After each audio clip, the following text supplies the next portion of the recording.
사회적 협동 네트워크와 마을 목회 협동조합 운동에 대해서 우리 인하대 임중환 교수님, 우리 의사이시기도 하고요. 신현상생 사회적 경제 네트워크 이사장을 맡고 계시기도 합니다. 이 시간 나오실 때 큰 박수로 환영하겠습니다. 제가 말하는 부분들은 단도직입적으로 말씀을 드리면 썩어짐의 종로를 타는 그런 물질들은 바뀌지 않았고 피조물의 탄식 소리는 바뀌지 않았고 더 심각한 위기 속에 우리가 놓여있다라는 것들이 제가 여러분들에게 말씀드리고 내용이고 그 속에서 하나님 나라의 구체적인 비전들을 우리가 구체화시키는 것, 이런 부분들이 마을 목회가 지향해야 될 방안이라는 생각이 듭니다. 슬라이드를 보면서 설명을 드리도록 하겠습니다. 슬라이드가 제대로 나오나요? 잘려서 나오네. 네. 약간 여기 잘라가지고 좀 그렇다네. 네. 슬라이드는 예쁘게 제작했는데, 중간에 좀 잘려 나온 것 같습니다. 조금 더 줄여주면 좋을 것 같은데.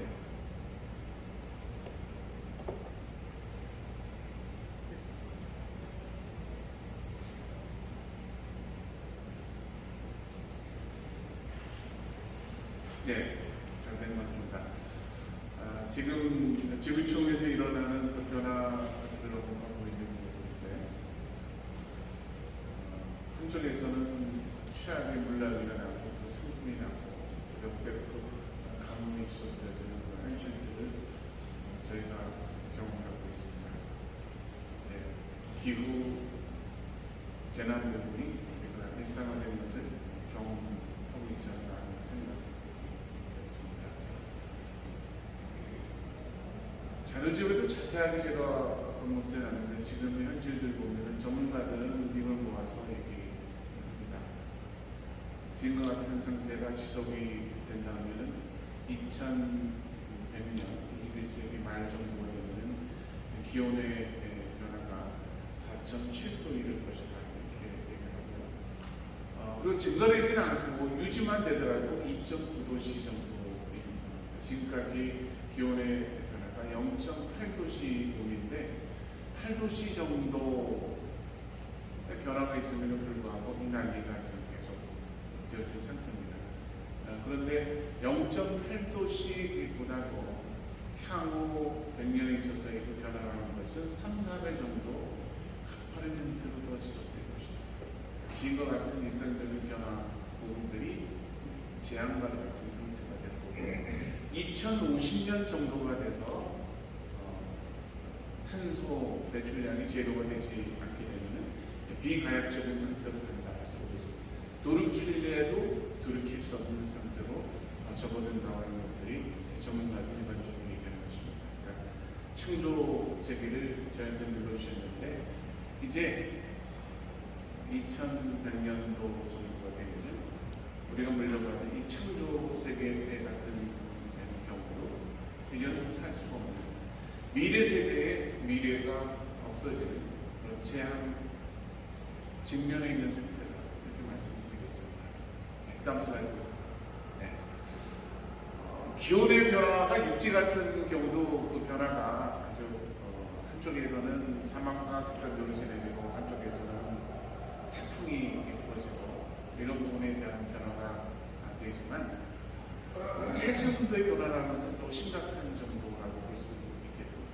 그러니까 육지에서의 기온의 변화 그렇지 않게 해수온도의 변화라고 하는 것들은 심각한 변화입니다. 왜냐하면 해수온도 한번 변하게 되면 잘 결정되지 않습니다. 재앙난 상태로 접어들게 되면 그 재앙 자체를 돌이킬 수 없는 상태로 빠져들 가능성이 있다. 그런데 21세기 말 정도가 되면 지금에 있는 해수온도의 변화라고 하는 것은 어류의 60% 정도가 생존하기 어려운 상태로 접어들 것이다. 이렇게 얘기를 하고 있습니다. 그러니까 어류 중에서도 산란기 있는 쪽이라든가 배아기에 있는 어류 같은 60%가 그 서식지에서 도무지 생존하기 어려운 상태로 갈 것이다. 이렇게 얘기하고요. 몇 년 전에 우리나라의 해수의 변화를 남해안 쪽에서 봤을 때 해수 온도가 높아지는 데가 38도까지 올라갔습니다. 우리 해수탕 들어가고 보면 38도, 39도 굉장히 뜨겁게 생각을 하고 어휴 이거 어떻게 들어가지? 라고 하는데 바다 전체가 그럽니다. 남해안의 해수 온도가 38도. 그러니까 물고기들이 견디지 못한 거죠. 그러니까 지금 같은 상황이라고 하는 부분들은 이때까지 상상하기 어려웠던 일들이 우리 목전에서 이미 벌어지고 있다. 이렇게 말씀드리겠습니다. 네. 이제 21세기 말 정도가 되게 되면은 해수면 온도가 올라가서 해수면 온도가 한반도에 있어서 중요한 곳을 침수하는 상태로 갈 것이다. 이미 태평양에 있는 작은 섬들 중에서는 침수가 일어나서 더 이상 생존하기가 어려운 땅농도 늘어나고 있는데 한반도도 역시 그 변화에 어떻게 보면 비껴갈 수가 없다. 이렇게 보여지고 기후 변화 부분에서의 취약한 나라 중에 하나가 또 우리나라 이렇게 봐야 될 것 같습니다. 저는 의사이기 때문에 응급실에 있다 보면은 항상 보는 환자분들이 있는데 되게 나이 어린 애들이 한나라애들이 열이 나서 열성 경기를 가고 그런 경우가 응급실에서는 늘 있습니다. 한번 보게 되면은 열 떨어지지 않아서 부모가 안절부절하면서 응급실에서 의사와 함께 밤을 새게 되는 경우가 상당히 많이 있습니다.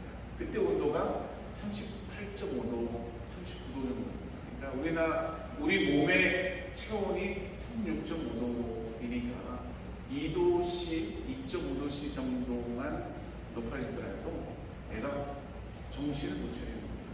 그러니까 우리 몸이라고 하는 것은 여러 생물학적 작용이 일어나게 되는데 온도가 올라가게 되면 우리 몸의 중요한 단백질이나 효소가 재작동합니다.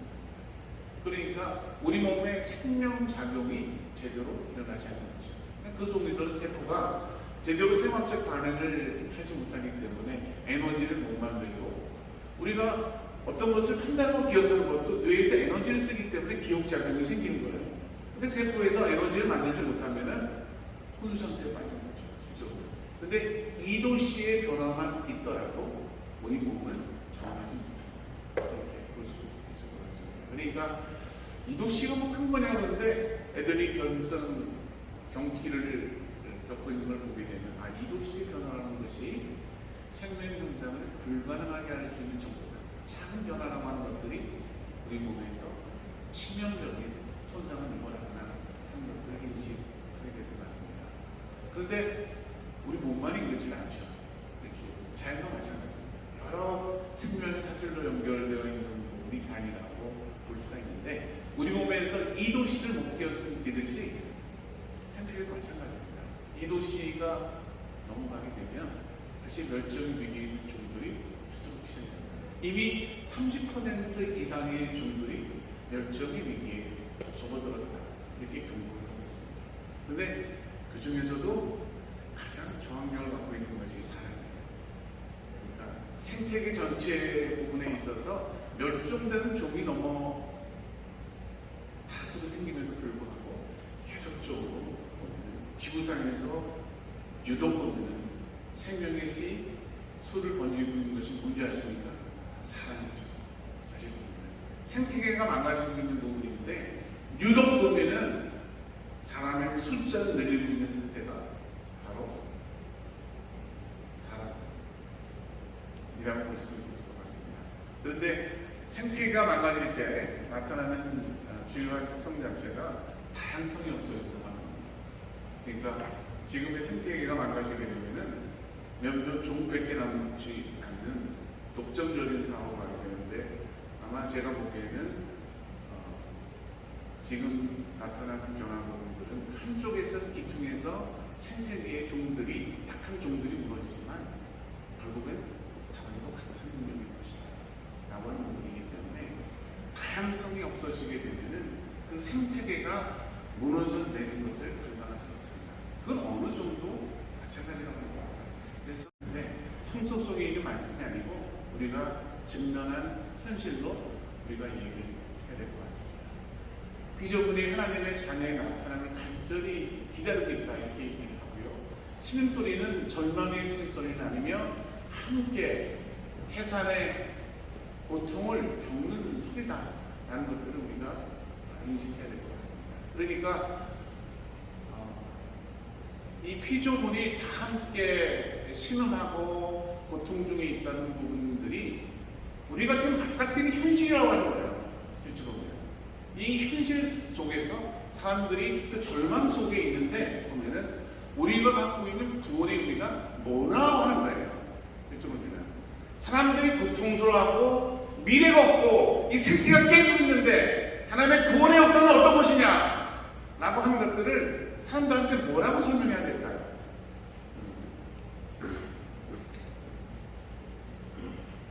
저는 이런 상황 속에서 희망의 메시지를 낼 수가 없다고 하면 그건 정말 기뻐하는 소리라고 생각합니다. 네, 다음 슬라이드. 여기 기후변화 예측 모델인데요. IPCC라고 해갖고 정부 간 기후변화 협의체 모델인데 1988년도에 세계 기상기구하고 세계 환경계획이 서로 결합해서 88년도에 창립되었는데 90년대부터 IPCC 보고서를 계속 냈습니다. 6차까지 냈고 보면은 보고서가 23년도에 6차 보고서를 냈습니다. 그러니까 1차에서부터 6차 부분인데 현실을 보는 전문가들, 세계에 있는 여러 기상 전문가, 생태 전문가들의 현실에 대한 인식은 갈수록 비관적으로 여기에서 새로운 변화를 도출하지 못하면 이제는 기후의 재난으로 빠져들고 비가역적인 변화로 그 수렁으로 들어가는 것들을 우리가 제어할 수 없다라고 하는 비관적인 목소리가 그 옷을 통해서 계속 좀 이렇게 하면서 그 다음 앞쪽에서 말씀 부분에 대한 부분들은 이제 생태계가 위험을 얻고 있다고 하는데 그러면 인간 세계는 어떠냐는 것을 잠깐 말씀을 좀 드리겠습니다.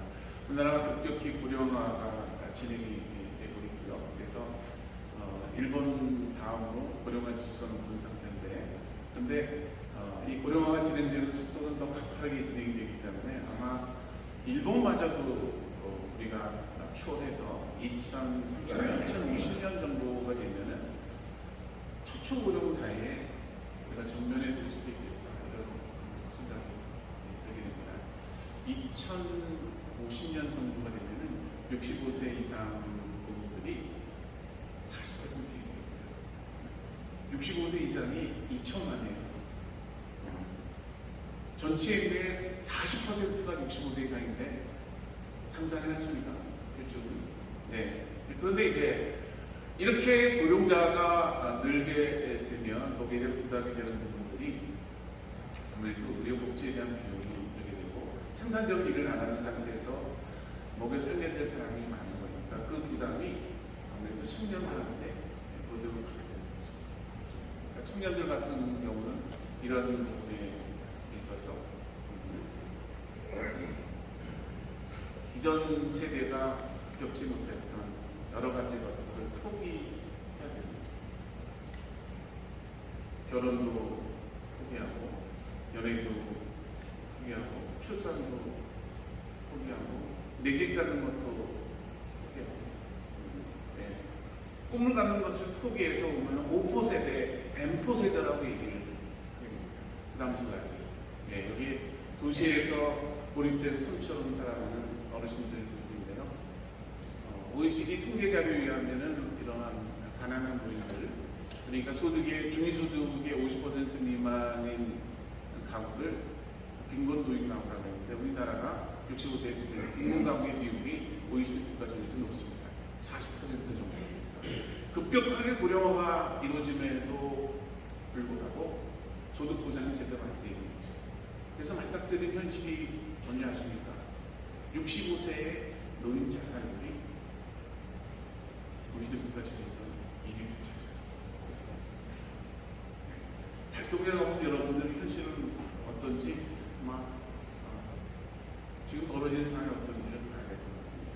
이런 분들 하게 돼서 아니 딸 자식이 있는데 왜 안 오세요? 이렇게 물어보거든요. 할머니가 나서서 얘기합니다. 딸이 대기업 다니는데 해외 출장 가나 봐. 보면 뭘 바쁘지 나타나게 안 오는데 아무튼 이웃에 딴 사람이 뭘 얘기할까 열심히 이렇게 얘기를 하게 됩니다. 그런데 이제 막상 본인의 몸도 약해져서 이제는 도저히 갖다가 어떻게 할 수 없는 그런 지경이 되게 되면 그런 말을 둘러치면서 오메가 안 오는 것들에 대해서 어떻게 이해 못하죠. 일적으로 그럼 자기 마음속에서 보면은 왜 안 오는 거야? 라고 하는 부분들이 자기 마음속에 있습니다. 그렇게 생각을 가지면서 자녀들을 또 한편적으로 원망하게 되죠. 왜 안 오는 거야? 라고 하는 것들을 했는데 그 생각하고 난 다음에 깜짝 놀라가지고 아니 이 영감태기가 보면은 이 노인네가 보면은 얼마나 다 살고 싶어서 이 나이까지 갔다가 자식들한테 원망하면서 이렇게 사는 거냐. 내가 죽어야 돼. 이런 말씀을 하십니다. 그리고 정말 보면은 어느 순간에 보면은 내가 빨리 죽어야 되겠다는 생각이 마음을 꼭 잡으면은 극단적인 선택을 하세요. 그러니까 우리나라에 있어서 65세 이상의 특정 나이대에 사망률이 이렇게 높은 거는 다른 나라에서 경험하기 어려운 겁니다. 근데 그것도 자세히 들어보면은 부모들이 자식을 위해서 극단적인 선택을 하는 거죠. 그렇죠? 희망이 없어서 자살하는 게 아니고요. 자녀들을 생각해서 미리 자살을 선택하는 거예요. 그렇죠? 그러니까 이런 현실들을 우리가 지켜야 된다 이렇게 볼 수 있겠습니다. 네, 넘어가고요. 지금에 있는 불평등 발전 전략이라는 것이 자본주의 기본적인 발전 전략인데 도시와 농촌의 격차가 커져서 결국에서는 농촌에 있는 인구들이 도시로 몰려오고 끝내는 보면 농촌 같은 경우는 사람이 살 수 있는 인프라가 다 없어지면서 농동 공동체가 와해 지역에 도달하게 됐습니다. 전라도가 그렇고 또 경북 지역이 충청도가 그런 상태에서 지금은 우리 사회에 있어서 아주 비대해지는 수도권을 제외하고서는 인구 소멸 지역이 점점 늘어나고 있다 이렇게 보겠습니다.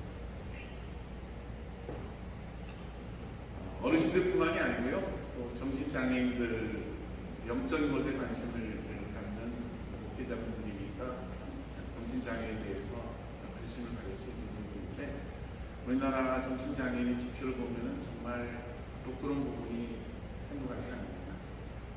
정신장애인들의 유난히 보면 자살률이 높은 것, 또 기대 수명이 짧은 것도 그렇고, 또 유난히 긴 장기 입원은 없고, 그리고 변변하게 지역에 있어서 정신장애인들을 위한 사회복지 재발설도 변변하게 없습니다.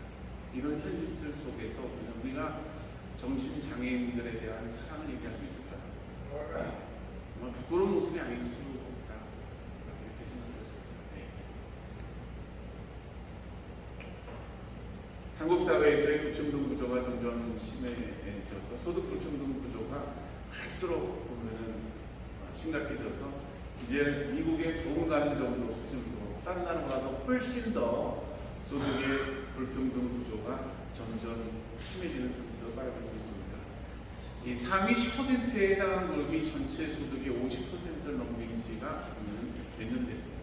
이게 IMF 이후로 계속 진행되고 있습니다. 정규직과 비정규직의 차이는 점점 넓어지고 있습니다. 젊은 사람들이 취직하기가 쉽지 않은 그런 상황인 것 같습니다. 지금은 소득 불평등뿐만이 아니고 자산은 더 말할 것도 없습니다.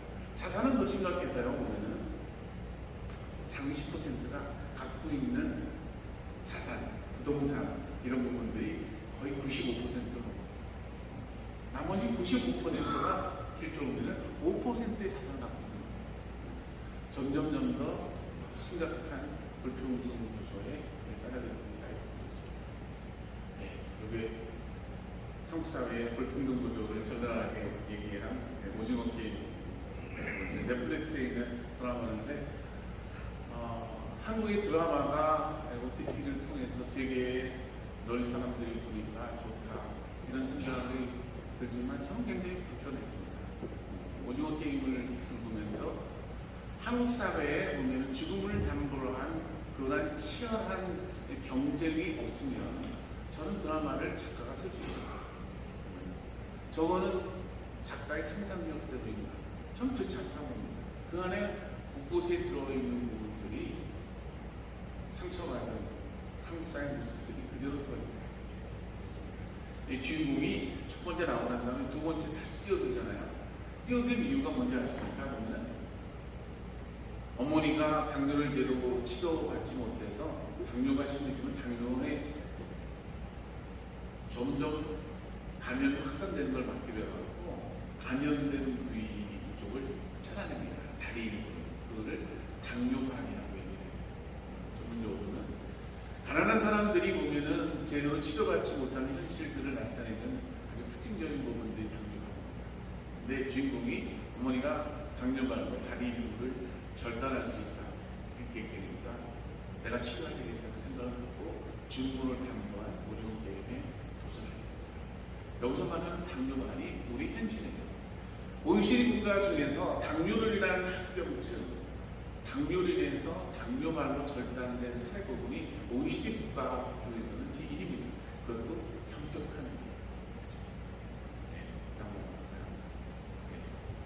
고혈압에 대한 조절도 떨어지고요. 그 다음 당뇨에 대한 조절, 당뇨의 조절이 26.8% 정도인데 제대로 치료하는 부분이요 100명 중에서 4분의 1 정도 밖에 되지요. 그러니까 대부분의 사람들은 평소에 자기가 보면 당뇨인지도 모르고 심하게 된 상태에서 나중에 가는 거죠. 그래서 응급실로 내원하거나 또는 입원해서 위중증 상태에서 치료하는 거에 치료를 받아야 되는 비율 중에서 유난히 가난한 사람들의 비율이 상당히 높습니다. 그러니까 평소에 건강관리를 할 수 있는 부분들은 소득이 높은 사람들은 하는데 그렇지 않은 사람들은 사실 이런 치료조차도 받고 있지. 저는 이런 현실들을 목도를 하면서 이제 크리스찬 의료인으로서 이건 정말 아닌 것 같다 생각 속에서 달동네에서 이분들의 주치의가 돼야 되겠다 이런 운동을 벌여서 제가 처음 제 전문의 마치고 난 다음에 간 곳이 인천에서 보면은 가장 가난하다고 알려져 있던 북일신 지금은 아파트 소리 많이 들었었지만 북일신동에 유명한 달동네들인데 하도 가난한 동네이기 때문에 의원조차 들어가기 힘든 그 지역에 보면은 제가 들어갔는데 주치운동을 정말 하고 싶다 이렇게 얘기를 했더니 후배 그리고 선배들이 돈을 모아줘갖고 그때 한 40명 정도가 참여를 했는데 6,700만 원을 모아줬습니다. 30년 전 일이니까 지금으로 얘기하면 한 4억 정도 되는 돈이에요. 제가 개업을 했다면 아마 동력침 속에서 보면은 제대로 열을 못했을 겁니다. 그런데 제가 가서 마을 주치 역할을 하라고 보면 동료 그리고 선배 크리스찬들이 이것을 기금으로 해서 마을 주치 활동을 하라고 해서 시작된 거가 바로 보면은 의료운동입니다. 그러니까 크리스찬 의료인들이 있어서 주치운동을 시작합니다. 근데 지금의 현실들 보게 되면은 병원이 다 상업적으로 운영되기 때문에 평소에 관리를 하지 않고 되게 돈 되는 것만 합니다. 이것도 심해서는 보면은 수련받은 거 다 걷어치고 빚만 설명만 합니다.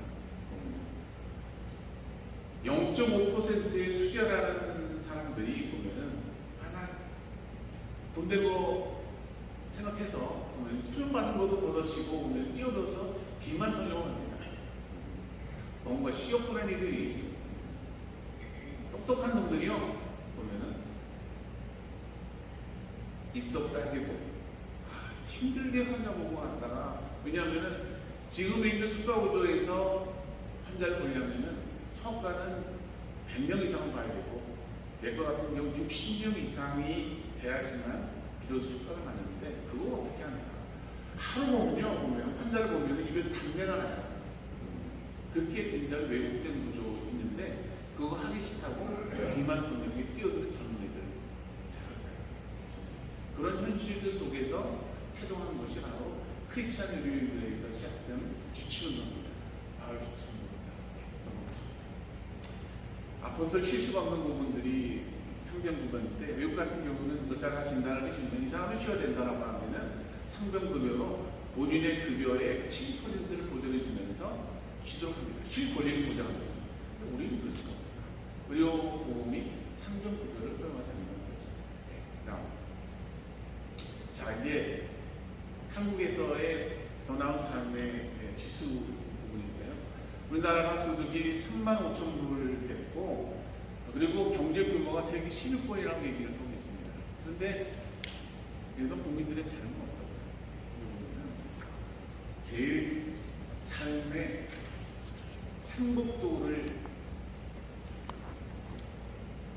삶의 만족도를 나타내는 지표, 행복에 대한 지표까지 보면 OECD 국가 중에서 한국은 중하위권입니다. 그 중에서도 공동체에 대한 부분들을 보면 이웃 중에서 내가 무슨 일이 있었을 때, 내가 부탁했을 때 연락할 수 있는 분이 있느냐라고 했을 때 그 비율이 유난히 낮은 쪽이 무슨 얘기냐면요.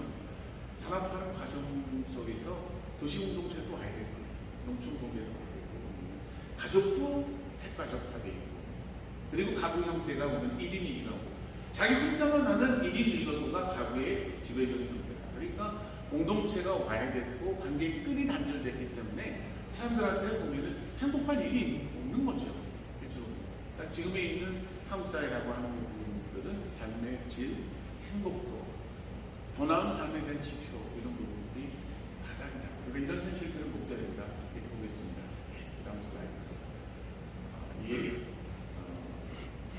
생애 말기 돌봄이라고 얘기를 하는데요. 마지막에 가족들과 이웃들과 더불어서 임종을 맞을 수 있어야 되는데 우리는 전혀 그런 것이 못합니다. 대개는 중환자실에서 있거나 아니면 요양병원에 있거나 이런 쪽 부분이라서 다른 나라들의 허용하는 호스피티어나 생애 말기 돌봄에서의 시설 부분들이 제대로 갖춰지고 있지 않다. 그러니까 이런 시설에 접근하기 힘들고 비용도 굉장히 부담이 많아야 되고 서비스의 질도 높지 않다 이렇게 했습니다. 넘어가고요. 지금에 있는 재활병원 서비스의 질 같은 경우도 상당히 떨어지는 상태의 부분이어서 지금에 있는 구조 속에서는 적절하게 의료 서비스를 받기도 또 생애 말기 돌봄에 대한 서비스를 받기도 쉽지가 않다 이렇게 보겠습니다.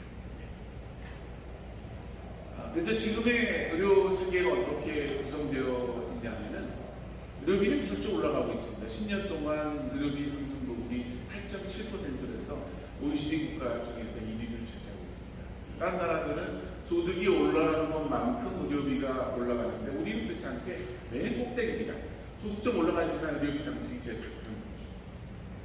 무슨 일이 도대체 일어나는 거냐 봤을 때 우리나라의 의료 체계는 10%만 공공의료고 나머지가 90%가 민간 보건입니다. 근데 이 민간 90%는 무슨 일을 한지 아세요? 보면은 0.5%, 1%에 들어온다는 수재들이 모여있는 의과대학에서 늘 사람들이 관심 있는 부분들이 보면은 수입을 내는 겁니다. 그렇죠? 연봉이 그 사람의 인격이에요. 수단 방법은 다르지 않습니다. 이게 현실 보면은 이렇게 볼 수 있습니다. 그러니까 민간 부분에 있어서의 자본들이 되게 건강보험료를 통해서 지원을 받는데 상업적인 의료기관들이 많으니까 조금 애매하고 수술 안 되는 것도 아유 뭐 실손보험이 있으니까 본인 부담은 안 되니까 드시죠, 가시죠 합니다. 그리고 의료 진료를 할 때 되게 보면은 자세한 설명을 드리지 않습니다.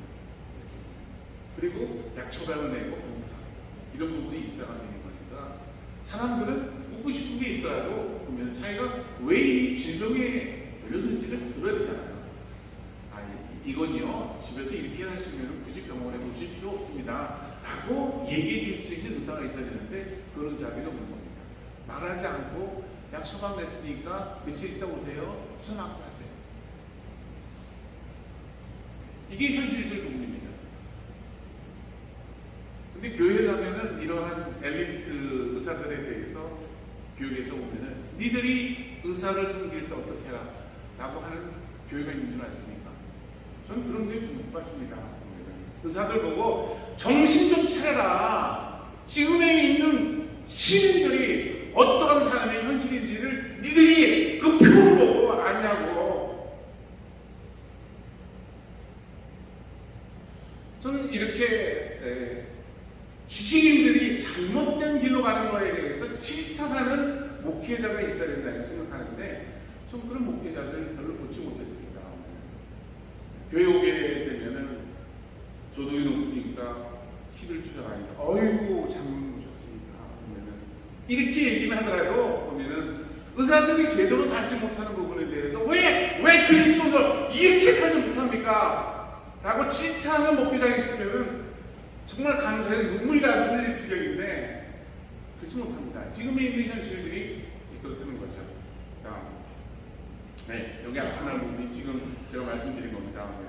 너무 상업적으로 운영되기 때문에 당리담회라고 해서 환자들을 많이 보는 곳으로 이제 대처하는 방식으로 가는 구조여서 의료기관이 너무 상업화되기 때문에 그렇지 못하다 이렇게 볼 수 있겠습니다. 네, 넘어가고요. 그래서 지금의 의료비가 상승되어서 작년에 드디어 그러니까 OECD의 평균치를 넘었을 것으로 생각합니다. 우리나라 의료비분이 전체에 보면은 GDP의 10%를 드디어 돌파를 했습니다. 그러니까 OECD 평균을 넘어선 거죠. 근데 지금에 있는 고령화 정도로 가게 되면은 아마 미국에서 지금 얘기하는 16% 정도까지 의료비가 가는 부분도 불가능하지 않을 것이다. 제도 대책이 장악되면은 조만간에 지금에 있는 만성질환이 증가되는 부분들이 결국에서는 건강보험을 건드릴 것이다. 건강보험이 그나마 있어서 사람들이 의료 서비스를 받는데 이 의료 서비스조차도 이제는 제대로 받기 힘들 것이다 라고 하는 사항으로 빠져들 수 있다고 합니다. 네, 그래서 지역사회 돌봄이 필요한 부분인데 병원들은 돌보지 않습니다. 돈 되는 의료 서비스는 제공합니다. 그리고 가족들은 다 쪼개져 있고 이웃관계는 다 절단되어 있습니다.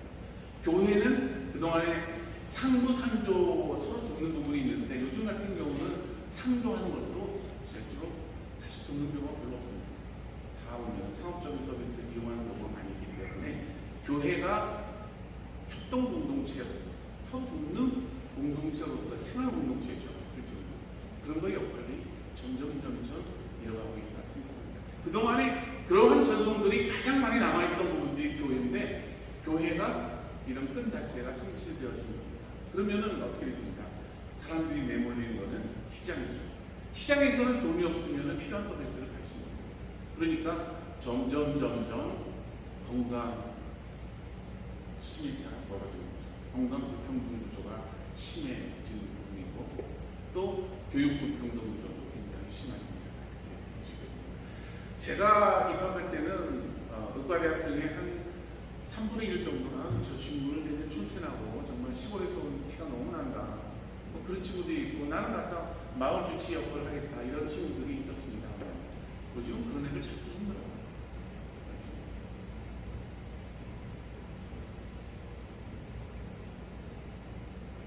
개천에서 용나기 힘들다. 교육의 불평등 구조가 심각하게 생겼기 때문에 그래서 제가 물어봤으니까 왜 개천에서 용나기가 요즘에서는 힘든가? 대답해 봤습니다. 하청이 오염돼가지고 눈이 나오면 힘든다. 그래서 돌봄이 필요한 부분인데 돌봄이 자리를 잡고 있지 못하다. 네, 넘어가죠. 평가를 해보게 되면은 우리나라에서 돌봄에 필요한 수요 같은 경우에서는 거동이 불편한 노인이나 장애인이나 정신장애인이나 만성질환 다 해서 585명 전체 인구의 한 10% 정도 될 것으로 생각되었습니다. 근데 정부가 지금 갖고 있는 정책은 사회 서비스도 시장화 전략을 제기합니다. 그러니까 그동안 보면은 필요한 부분에 대한 서비스라는 부분들을 그냥 하지 않고 명분은 시장화 전략을 통해서 선택 가능하도록 하겠다고 하는 부분인데 기업에 의해서만 서비스가 제공되어지면 그러면 수익성 위주로 진행될 거기 때문에 그나마 받는 사회 서비스조차도 못 받을 가능성이 있는 거죠. 그러니까 시장이 지금 굉장히 왜곡된 형태로 하고 있는데 지금의 정부가 시장에 의존해서 사회 서비스 제대로 구축하겠다고 얘기하고 있습니다. 그래서 우리한테 필요한 부분들이 돌봄의 사회. 돌봄을 여성들에게 맡겨서는 안 되고 결국은 지역에서 돌보는 역할을 해야 된다. 이렇게 보시는 게 문제는 전문가들이 하나같이 보면 돌봄의 사회화가 필요하다라고 얘기하지만 돌봄의 사회화로서 떠맡을 수 있는 공동체가 우리 사회에서 존재하느냐라고 하는 것은 회춘이라는 거죠. 회춘. 농촌 같은 경우에서는 농촌 공동체가 급격히 와야 되고 있습니다. 도시 같은 경우는 관계가 단절되어 있어서 도시의 공동체가 제 역할을 못하는 지는 굉장히 오래된 상태였습니다. 그러니까 돌봄의 사회화가 필요하다고 전문가가 얘기하고 있음에도 불구하고 실제로는 진행되는 것은 돌봄의 시장입니다. 그래서 지역에 있어서 지역사회에 대한 돌봄, 지역사회에 의한 돌봄, 지방분권화가 이루어지는 부분인데 바로 제가 오늘 말씀드리는 부분은 지역에서 돌봄이 있어야 됩니다. 그래서 지역 주민들이 참여하고 지역 주민들을 위한 돌봄을 해야 되는데 그런 걸 할 수 있는 가장 중요한 위치에 있는 데가 바로 교회예요. 왜냐하면 이해관계의 자유면서 여러 사람들을 품을 수 있는 구조를 갖고 있는 부분들은 저는 교회라고 생각합니다. 교회가 이 역할을 담당해야 됩니다. 다른 복지 선진국 같은 경우도 지역사회에 대해서 서비스를 다 제공했던 부분이기 때문에 지금에 있는 건강보험책이나 돌봄이나 이런 부분 같은 경우도 다 시민들이 참여해서 만들었던 여러 가지 역사적인 것들을 볼 수 있겠습니다. 서구사회에 가서 어떻게 이렇게 돌봄과 복지 시스템이 잘 갖췄느냐 보면 우리는 어렵다는 얘기를 직접 가본 사람들은 일반적으로 합니다. 근데 그분들하고 얘기를 하면서 우리한테 들려주는 얘기는 서구사회가 처음부터 이런 시스템을 잘 갖췄던 건 아니다. 시스템이 없었는데 보면은 누군가 이걸 만들고자 노력을 했고 이것이 쌓이면서 지금의 시스템을 만들었다. 그런데 이 시스템을 만드는 초기 과정에서 그렇게 할 의무가 없는데 보면은 먼저 일어났던 그룹이 바로 크리스찬 그룹이다. 서구사회도 크리스찬 공동체가 지금에 있는 시스템을 만든 건강보험도 그렇고 그리고 돌봄 체계도 마찬가지입니다. 이렇게 하는 데 있어서 교회가 헌신적인 노력을 했기 때문에 지금의 시스템을 만들었다 하는 부분들을 직접 보면은 지금의 역사를 만들었던 사람들을 만나게 되면 그런 것들을 볼 수가 있습니다. 그래서 지역 공동체가 희망이다라고 하는 말씀을 좀 드리고요. 그리고 로제또 마을 이 부분은 이제 미국에 있는 공동체 부분인데 이태리계 이민사회 부분인데 미국에서의 심장병의 사망률이 굉장히 높습니다. 근데 그 다음 슬라이드 보면은 유난히 이 지역에서의 심장병으로 인한 사망률이 이 지역의 로제또 마을에서만 현저하게 낮은 거예요. 그래서 로제또 마을에 대한 지적적인 조사를 했습니다. 다음 슬라이드 보면은 로제또 마을이 왜 보면은 이렇게 심장병 발병이 낮은가 하는 것들을 봤더니 리스크 신고가 보면은 마을 공동체 책임질 작업을 했습니다. 누가 죽으면은 가서 애도를 하고 부모가 사망했으면 애들을 올리고 보면은 가족을 잃은 사람들한테 측량과 돈을 주고 돌보고 이런 역할들을 누군가 했던 것이죠. 이것 자체가 건강에 대한 지표로 그대로 나타나는 것입니다. 그렇죠. 공동체가 건강하게 되면 그것은 결국에서는 복지비용, 의료비용을 절감하는 효과가 한다는 거죠. 근데 우리는 건강보험을 지탱하기 위해서 지역사회 누군가는 돌보고 병이 안 생기던 이 수고가 굉장히 중요한 부분인데 이 수고하는 사람이 없으니까 결국에서는 건강보험에서 돈을 빼먹는 사람들밖에 없으니까 건강보험을 안 가진 거죠. 누군가 이 사회를 떠받치는 공적인 역할을 해야 됩니다. 공공의 역할들을 할 수 있도록 뒷받침해야 되는데 저는 교회가 그 목소리를 안 한다고 생각해요. 그렇지 않게 되면 사회가 버티지 못한다. 고맙습니다. 오늘 하고 싶은 얘기가 이 얘기입니다. 한국교회 예비계가 마을 공동체입니다. 지금 한국의 공동체가 위기상에서 아까 생태계에 대한 위기도 마찬가지고 내부 안에서의 불평등 구조가 심한 형태에 대한 부분이고 전문의들은 개별화되고 보면은 자기 이해관계를 추구하는 걸 왜 비전을 공유하지 않습니다. 이런 현실 속에서 한국 사회가 희망이 있을까요? 저는 없다고 생각합니다.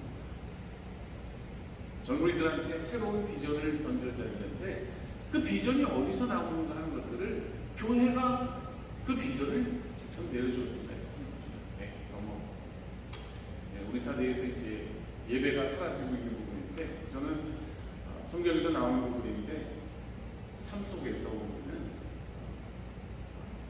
하나님 높이는 그런 삶을 살아가는 거라고 그 자체가 가장 보면은 하나님이 귀하게 받으시는 예배다. 그렇게 성경에 써 있고 그래서 삶 속에서 어떠한 것이 하나님의 의를 높이는 것이냐 하는 부분에 대한 것들에 대한 고민이 있어야 되는데 저는 그런 고민이 사라졌기 때문에 우리 시대의 예배가 사라지고 있다고 생각했습니다. 넘어가고요. 여기 이제 우리 사회에 있어서 주된 역할을 하는 부분들이 공동체가 튼튼한 역할을 해야 되는데 이게 점점 줄어들고 이제는 시장이 비대해지고 정부도 시장에 의해서 보면은 중요한 의사결정 부분들을 넘겨주는 그런 사회이기 때문에 저는 시장이라고 하는 부분들에 대한 부분들은 결국은 이해관계를 다투는 그런 영역이다 이렇게 보고 있습니다. 기업은 돈을 쫓아갑니다. 결국은 탐욕이 지배하는 것이다. 그래서 이 안에서 보면 공동체를 건강하게 만들 수 있는 공공성을 어느 그룹이 지탱하느냐 보시냐면 서구사회를 보게 되면 그 역할을 교회가 했습니다.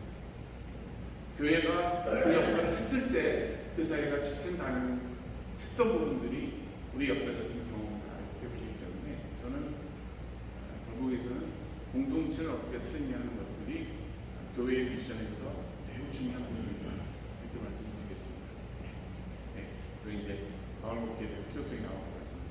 한국교회 위상이 나날이 수락되고 있는데요.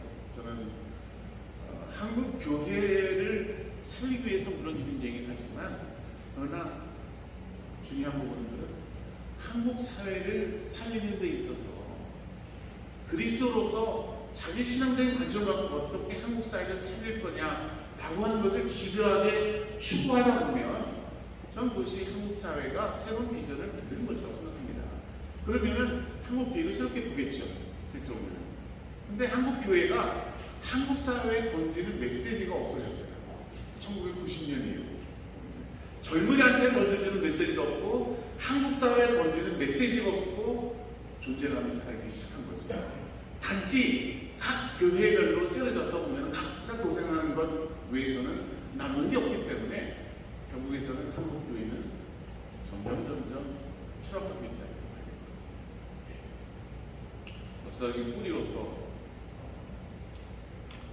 이 지금에 있는 사회적 경제를 만들었던 서구의 신앙 이런 부분들을 눈여겨봐야 될 것 같고요. 칼빈이 지금의 신자유에 안에서 소수의 부자에 의해서 지금 현실에서 이루어지는 여러 가지 탐욕의 여러 가지 형태에 대한 경고를 여러 가지 언급했습니다. 그러니까 이런 것들을 기다려 드려야 될 것이다 이렇게 보여주고요.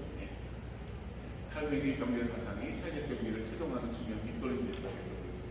넘어가고요. 독일 같은 경우에서는 디아코니아 실천하는 것 우리한테 굉장히 중요한 부분. 독일 교회가 한국 교회를 위해서 여러 형태로 많은 경험을 주고 있습니다. 그 중에서 귀한 경험을 전수한 부분이 통일의 경험하고 디아코니아 실천되는 걸 봐야 됩니다. 넘어가고요.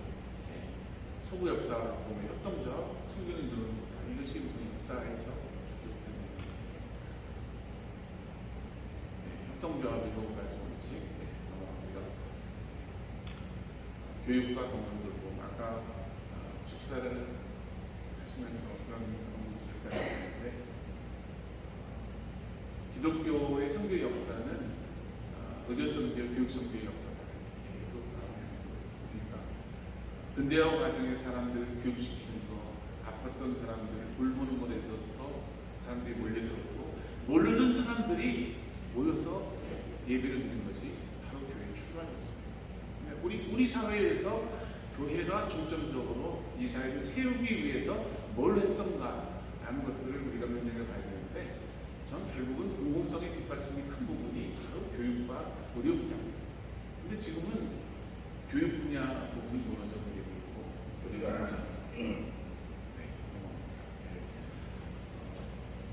선교 초기 때 콜레라가 침몰한 상황들은 마찬가지 부분인데, 가족조차도 버렸던 콜레라 환자들을 돌보면서 조선의 백성들이 하나님의 은혜를 경험했습니다. 그것이 이 땅의 백성들이 마음의 문을 열게 된 굉장히 중요한 동기가 됐다. 우리가 그런 것을 잊지 않아야 될 것 같습니다. 네, 여기 아편절의 첫 기도에도 그런 부분이 있는데요. 우리 백성을 얽어매고 있는 그 결백을 끊게 해달라고, 하나님의 자녀로서의 자유와 빛을 경험하게 해달라고, 그 기도 내용이 아편절의 성교상의 첫 기도 내용이고, 왜 이런 것을 이상하게 된다. 예. 의사를 하던 백성이 이런 걸 통해 갖고 우리나라 교육제도에 혁신하는 변화를 만들었다, 이렇게 볼 수 있을 것 같고요. 네. 네. 여기에 협동조합 백년사, 네. 여기 우리나라 협동조합의 백년사를 여러분들이 논의해 보면 아시겠지만, 협동조합의 뿌리는 1919년 독립운동, 전체 인구의 1.5%밖에 되지 않았던 기독교인들이 주도해서 시행한 부분들이 바로 3.1 독립만세입니다. 이거 자체가 대한민국의 뿌리 부분인데, 이 이후로부터 협동운동이 시작되기 시작했습니다. YMCA에서 감리교 쪽에 농촌사업을 보면서 그렇고, 또 장로교 같은 경우는 예수청은 지금 마을 만들기가 사실은 1920년대에 있던 장로교의 예수청 건설하고 비슷합니다. 이 가가반도인보의 영향을 있었던 쪽 부분인데, 그 이후로는 여러 가지 흔들을 봤는데, 1930년하고 50년에 공백기가 있었지만 50년대 만에 태동했던 부분들이 아까 그 홍성에 있는 홍동면회리 교회 잠깐 보시지 않습니까? 여기가 우리나라의 협동운동의 발상지입니다. 그리고 원주, 거기서부터 협동운동이 시작했습니다. 네. 역사에 대한 부분이에요. 생협운동, 협동조합이 어떻게 태동했는지, 교육 부분은 홍성에 있는 풀모학교가 우리나라의 교육의 혁신에 중요한 지진돌을 놓는 학교다. 네. 의료 분야 쪽에서는 이런 혁신을 일궈줬던 선구자적인 지도자가 바로 장기자 박사십니다. 1968년도에, 그러니까 건강보험이 전국보험화되기 10년 앞서서 민간 의료보험 운동을 주식했던 분이 바로 장기자 박사입니다. 병원이 가난한 사람들을 제대로 치료할 수 있게 의료보험 운동을 시작하자 한 부분이 크리스찬 의사로서의 장기자 박사. 그러니까 의료 분야에서 사실 이런 협동운동의 선구자로서 뛰어들었던 분이 바로 장기자 박사라고 볼 수 있습니다. 그래서 이것을 이어받아서 기독청년의회가, 아까 제가 잠깐 말씀드렸는데, 의뢰 공공성 세웁니다 하자. 그래서 제가 이 기독청년회에 있으면서 활동에 뛰어들어서 주치운동을 시작하자라고 한 부분들이 지금에 있는, 정부는 지금의 주치운동을 사회 전체에 보면 이 의료 시스템을 구하는 데서 중요한 기반으로 삼았던 부분들이 주치운동인데, 어느새 정부의 정책으로 발표했습니다. 그런 거에 대한 변화를 처음 시작한 그룹이 바로 기독청년회인데, 크리스찬 이 운동을 시작했다. 한 줌밖에 안 되는 그룹이었는데 이 운동을 태동시킨 겁니다. 네. 네, 여기 이제 안성의료 사역부고요. 네. 네, 제가 있던 인천 평화의료 사역부입니다. 네. 네, 좀 넘어가시면 되겠습니다. 30년의 역사가 이제 친구가 다 소개되어 있고요. 네. 네. 장애인들이 돌봄의 시대가 있다고 하는데, 처음으로 장애인 주치 사업을 시작한 것도 우리 협동조합이었습니다. 네, 넘어가시고, 네. 재택의료에 대한 부분을 활성화하는 것도 저희가 우리 협동조합이고요. 넘어가시고, 네, 여기 왕진 가는 날 넘어가고, 네, 자전거 타고 지역에 있는데, 여러분들 지금 마을 목회 얘기하지만 마을 목회의 중요한 파트너로서 마을 주치를 잡아야 됩니다. 마을 주치를 하면은 정말 도움되는 게 많습니다. 같이 여러분들이 손 붙잡고 지역을 돌면은 의사들이 큰 도움을 줄 것 같습니다. 넘어가시죠. 네. 27년 만에 이제 자체 건물을 갖게 된 안성호입니다. 네, 넘어가시죠. 네, 말공주시는 출자다. 네, 교육과 출자입니다. 이런 지역 주민들이 참여하는 모델이 바로 협동조합이다. 이렇게 볼 수 있겠고요. 네, 넘어가고. 자, 이제 마을 목회에 대한 부분입니다. 이게 영적 신방, 목회자의 인적 이중직을 지원하는 거, 지역사회 사회서비스, 돌봄, 그 다음에 교육, 자기활동 지역 이런 부분들이 지역에서 소소하게 많이 벌어지는 일부분인데 여러분들이 마을 목회를 한다는 건 뭐냐면은 비전을 세우고 이 사람들이 그 어떤 역할을 할 수 있다는 것들을 잡아가고 해주시는 겁니다. 그러니까 목회자만 뛰지 마세요. 여러분들이 평신도를 잡아가고 교육을 하고 이 사람들이 지역에 큰 역할을 할 수 있도록 맞춰주는 것이 마을 목회의 핵심입니다. 목사님들만 이렇게 모였다고 지금에 있는 돌봄이나 지역사회 비전이 생기는 것들이 해결되지 않습니다. 이쪽으로. 예를 들면 농촌이면은 사실 소득을 만들기 위해서 대안적 농업, 사회적 농업을 시작해야 되고 돌봄을 위해서는 평신도들이 도울 수 있도록 보면은 영적인 방향도 할 수 있지만 구체적인 부분에 대한 일들을 감당하는 것은 평신도 집사입니다. 그러니까 여러분들이 사람을 육성하는 것, 그 비전을 만드는 것이 마을 목회의 핵심이다.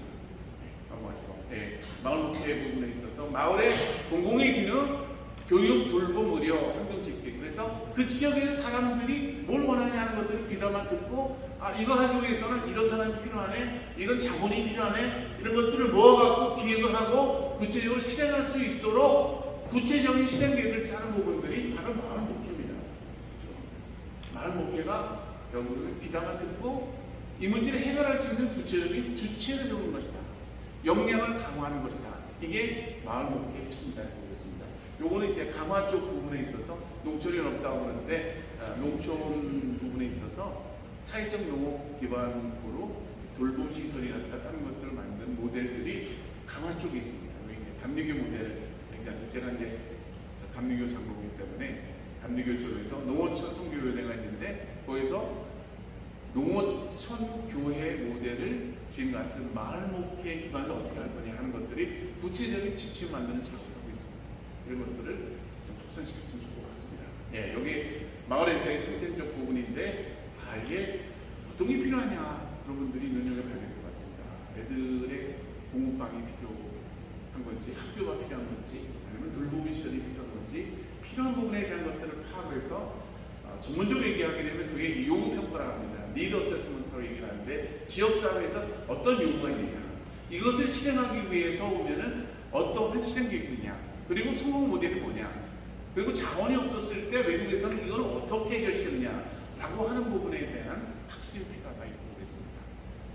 기본적인 부분에서는 영적인 지도를 방향으로 해서 공동체를 강화하는 그 방향 속에서 실질적인 문제를 어떻게 해결할 거냐 하는 것에 대한 구체적인 전략을 세워야 된다 이렇게 말씀드리겠습니다. 네. 자, 이거 이제 농촌사회 공동체 강화의 비전 꿈이 아닙니다. 꿈이 아닙니다.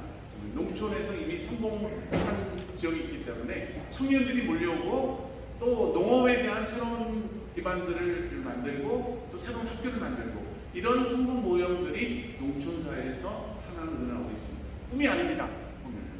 이론적인 부분이 있는 게 아니고 실제로 농동공동체가 만들어지는 변화를 만들고 있다. 그런데 왜 가능했냐면요. 지금과 같은 고령화 사회에 있어서 서구사회가 큰 변화를 했는데 농촌사회에 있어서의 생산성이 도시에서의 생산성을 크로스하는 일이 보여요.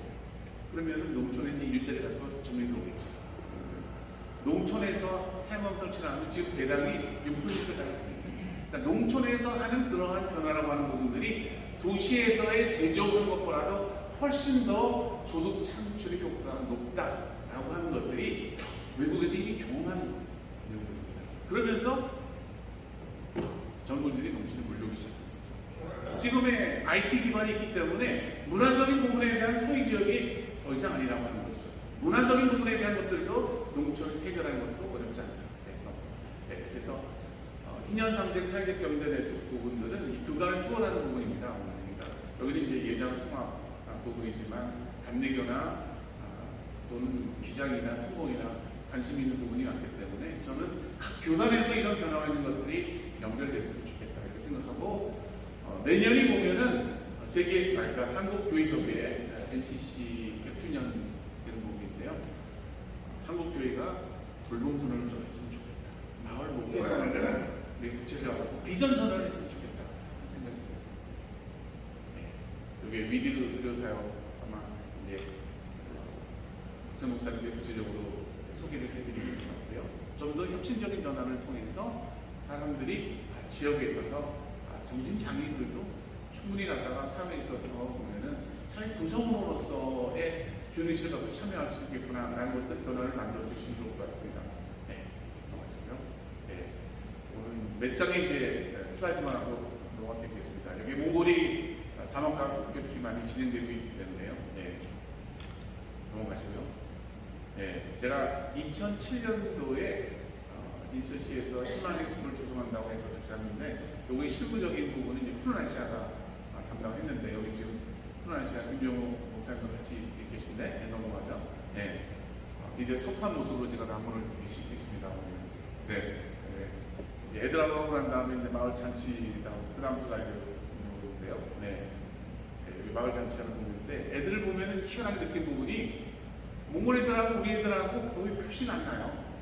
몽골 애들은 약간 좀 촌친한데 시골에서 컸구나 이런 정도고 우리 애들은 좀 세련되고 도시 정도에서 인종 간의 거의 차이가 안 날 정도니까 애들이 너무 좋아해요.